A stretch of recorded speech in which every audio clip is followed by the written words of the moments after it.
So, welcome to week 2, everybody. And this week we start on chapter 3 in Well Said. So, let's take a look at what that looks like. We're going to start where the rules start on this page, where it's rules 3-1, and that's page 21, as you see here. And what it is, and you've probably realized this as a non native speaker, and this is problematic even for native speakers, is that you look at a spelling word, or you look at a word and you see its spelling, and you try to pronounce it, and then someone corrects your pronunciation. Oh, that's not the way we say it, but you're sure you got it right because you were looking at the letters and you thought that's what that letter sound makes. But in English, we have some very, very funny rules. And what I'd like to do is go over about 6 of these in this lecture so that you can see that there are certain combination of letters that come together when we spell a word that actually represent just one sound. And they all represent the same sound based on the spelling combinations, okay? So what does that look like? Well, first of all, this is important to know. These are guidelines, and like most guidelines, these rules are true most of the time, but not all the time, okay? But you're okay with being right most of the time, right? Rather than hardly any of the time. So if you learn these rules, you're going to be right most of the time, which is kind of nice when you're a non-native speaker. Okay, so let's take a look at the first rule here. It says the sh sound is commonly spelled sh as in shoe. And I think most of you realize that. You've seen that in many, many spelling words in English. Now, you can listen to the italicized letters in the phrase below. Italicized means that they are put off to a slant a little bit, like this. Okay? And it says to listen to CD1 track 10 and circle the sounds you hear. And you'll be doing this with every rule that you do. As a matter of fact, I've given you the website that has all the tracks. And I'll make this bigger here for you. And this website here is in week 1, and I think I put it in week 2 as well, so that you have all the audio tracks for the entire book, and then you can always see which track goes with which exercise. So here we are then, and let's go back to our rules. So before you listen along, I'll say it, you can listen with me, but later you can go back and listen to the professional speaker. But what this exercise is asking you is, what sound do you hear? Do you hear a t or a sh? And in this column, a s or a sh or an s or s or sh. Okay, now look at the spellings. This is very important. There's ti here and ci here and ssi here and ssu here. So these are spelling combinations that we want you to be aware of, so you know that even though we have 1, 2, 3, 4 different types of spelling, there's only going to be one sound that represents. Okay? And then we have another spelling here, right? Shh. So as you listen, then it's going to want you to complete this rule. What does TI and CI and SSI and SSU, these suffixes, they all have, or word endings, okay, are additional spellings for which sounds? So do you think it's going to be spellings for t, sh, or s? So you'll listen to your speaker, and then you will be able to form this rule by what you observe. So, motion, generation, nation, social, special, financial, impression, issues, pressure. Now I said those slow and I kind of emphasized that sound, and I think you will agree with me that you heard shh in every single one of these words. So now you're going to be able to form a rule. These spelling combinations are additional spellings for the what sound. And these slashes here Which one did you choose? Well, we chose the kind of funny S here, right? The sh sound. And then it wants you to come up with your own word, or you can use one word here, but it's even more challenging if you can come up with your own word. So basically it's saying that we have the sh for, and let's give a word we can come up with. So we can put our sh sound here. So that's what we're going to put in the slashes here. We call them phonemic. That shows that that's the actual sound that we make. So sh. As in, so what word can we do? Well, there's publication. I'm trying to think of a word that's not here. But what happens if we put a T in front of this right here? Do you know the word that we get? Tissues, right? So as in tissues. So if you can, and that's your challenge, is can you go ahead and think of a word in English just to expand your vocabulary that might follow this rule. So that's how we're going to go about this. So let's look at rule 3.2, do another one with you. Now do you remember this is the ch sound. Ch, as in the word choose. Okay? And again, you'd go to CD1, track 11 at our website. And then this says 21st century. We don't say century. Okay? If you are non-native and you're coming in and you're like, I've got to pronounce each of those letters, you might be tempted to say century. But we here say century, tree. Okay? Churi. I don't know if you know about Mary Poppins. If you remember, there's a song that was sung by Dick Van Dyke, and he would say, chim chimmery, chim chimmery, chim chim chim churi. It's churi. Okay? So I'm not a singer. Obviously, you can see why I'm a teacher and not a singer. Okay? Here we go. We have the TUR in future, not future, and natural, not natural. Okay? So this is a fairly simple rule, right? So we know what to do. We say the TU in suffixes or words ending in another spelling for. What did we say the TU is for? It represents t or ch. Well, I think you know that you see already that this is the ch sound, okay? So how we would do this is, let me get my little text tool here, and we would use this symbol. And we'll just go ahead and paste that in. So we have our symbol here, the ch sound as in a word. So if we don't see, well, there's not that many examples, but can you think of anything else? Well, I have one that, how about mature? That has that U, TU in there.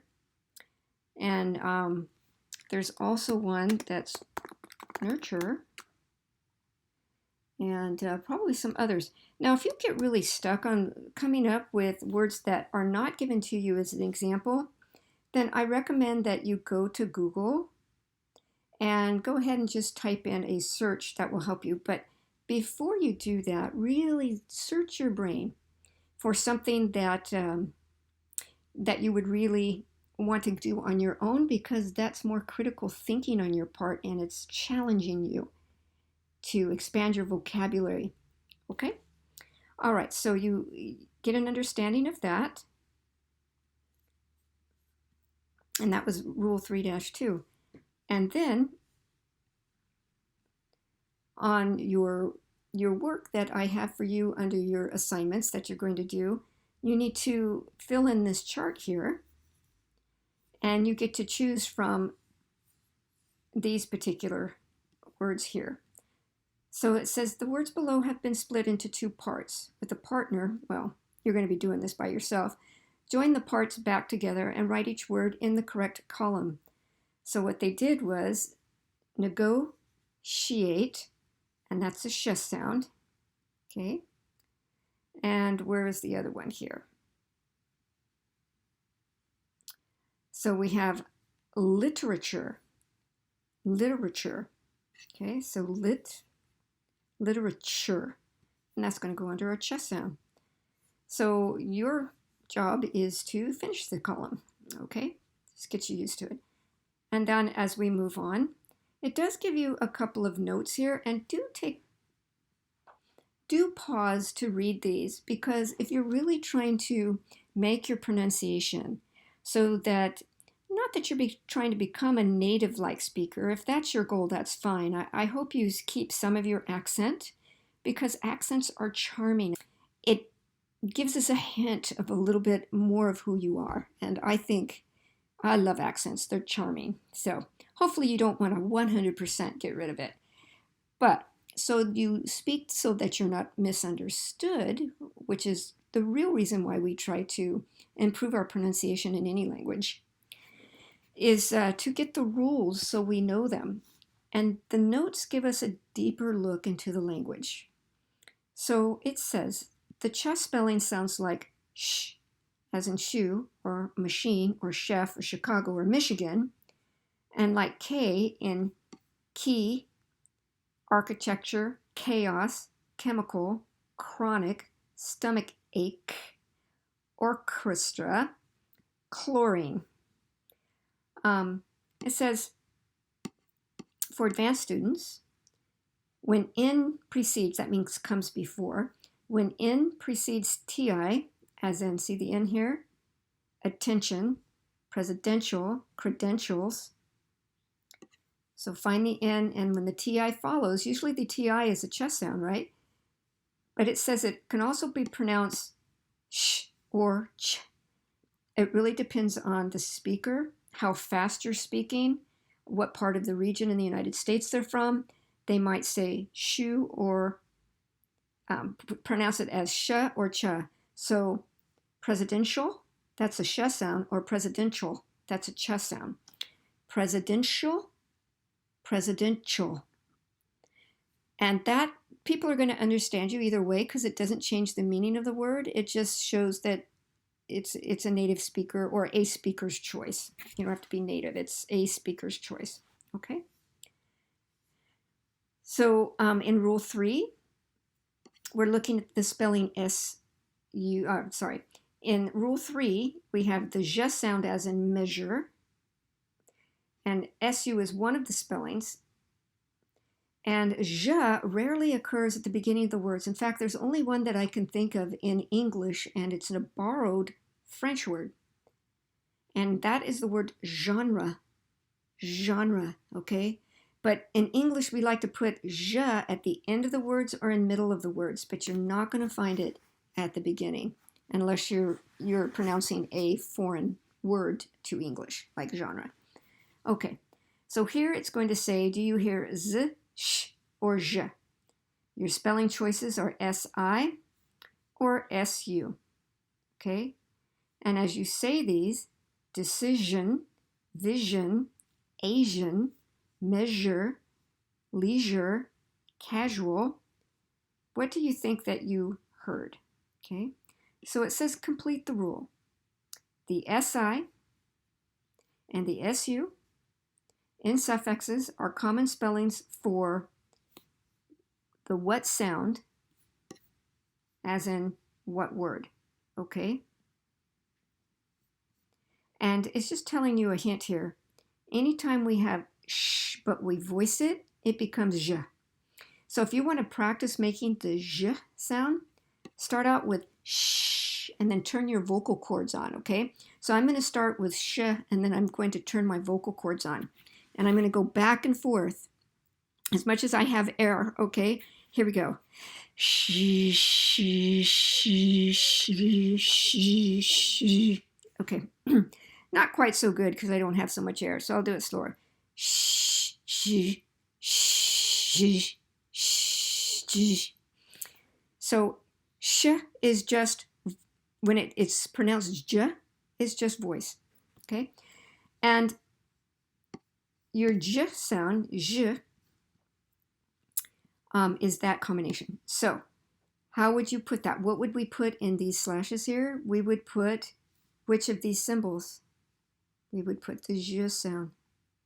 And then what word would we put? Well, it depends. What word can you think of? I can think of the word garage. Garage. That has a different spelling, by the way, but that also has a j sound. Precision. That's one. Caucasian. So you can think of a word that would go here. I'm going to let you do the rest of these because I want you to get the feeling of that. So you do 3-4, you fill in the slashes, and then you give us a word. But this is another pronunciation hint. The ch becomes j, okay? This one is j, and this one is j. J, j. Okay. This one is like judge, judge. All right, so, and then you keep going to, tells you a little bit of how to say it. This one, shh, has a stream of air, and this one is more a burst of air. Ch. If you put your hand in front of your mouth and you said, shh, it's not a lot of air, but it's continuous. But then when you put ch in front, you will feel that air hit your hand all at once.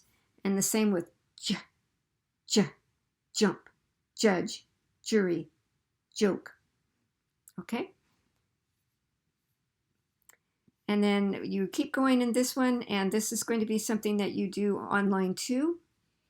And that's to take these spellings with these sounds and put them into the right columns. Okay? And I'd like for you to practice saying these, not just look at it and put it in the right column because of the spelling.